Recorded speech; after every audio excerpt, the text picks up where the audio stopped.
Сәлем, менің есімім Қуаныш. Сәлем достар, мен қазір өзіме Reels видео жасайтын болам. Бұл тәсілді тіпті TikTok түсірген кезде қолдануға болады. Осы петличкамды қосып дайындап алдым. Телефонымды қойып алдым. Торды да көздің айналасына қойып алдым. Мынау төртбұрышты сетканың ережесін ұстанып, осы сеткадан шықпауға тырысамын.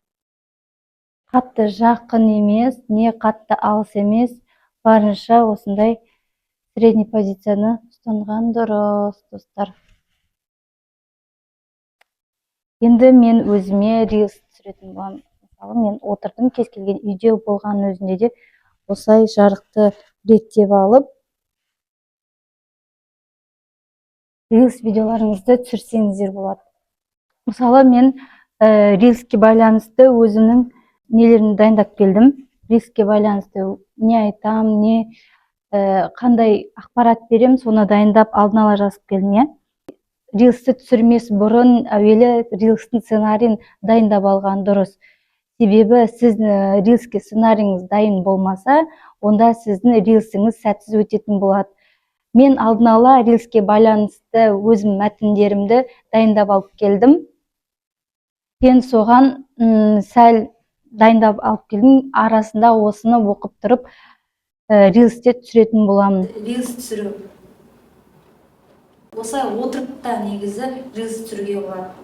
Пайдалы ақпарат беретін болсаңыз, немесе бір ұсынысыңыз болса, онда бір сататын өніміңіз болса, сатқыңыз келсе, ұсынғыңыз келсе, пайдалы ақпарат беретін контентіңіз болса, онда осылай отырып та, жай отырып та видео түсіруге болады, Reels түсіруге болады, не TikTok түсіруге болады. Ол үшін осылай ыңғайлы отырып аласыздар. Алдын ала дайындаған сөйлеміңізді осы Reels'ке қарап, видеоны телефоныңызға қарап айтып түсіресіз. Ол үшін міне отырдыңыз, тордың ережесін ұстандыңыз, ары қарай өзіңіздің маңдайыңызға қарайсыз да, маңдайға қарап сөйлейсіз. Сонда сіз видеода камераға қарағандай болады, тіке камераға қарағандай әсер беретін болады. Мысалы, менің дайындап келген сценарий, сөйлемдерім мынандай. Reels түсіресің, Reels'ің қаралым жинамай жатыр ма, онда осы 3 секундта назар ұстауды үйрен. Ол үшін осы видеоны соңына дейін тыңда дейміз да.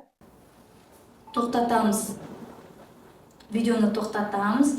Видеоны тоқтатқаннан кейін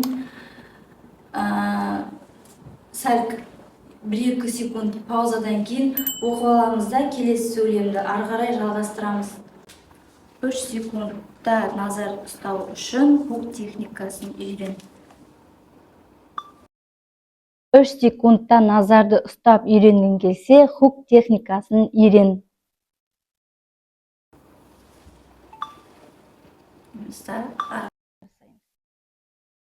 Ол үшін менің дайректіме хук деп жаз.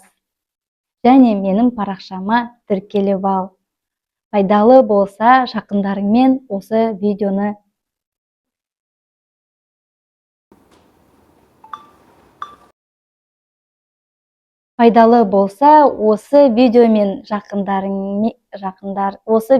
жақындарыңмен бөліс. Пайдалы болса. Осы видео сізге пайдалы болса, жақыныңызбен бөлісіңіз. Осы видео сізге пайдалы болса, жақыныңызбен бөлісіңіз. Деп осылай Reels'ті түсіріп алсаңыз болады.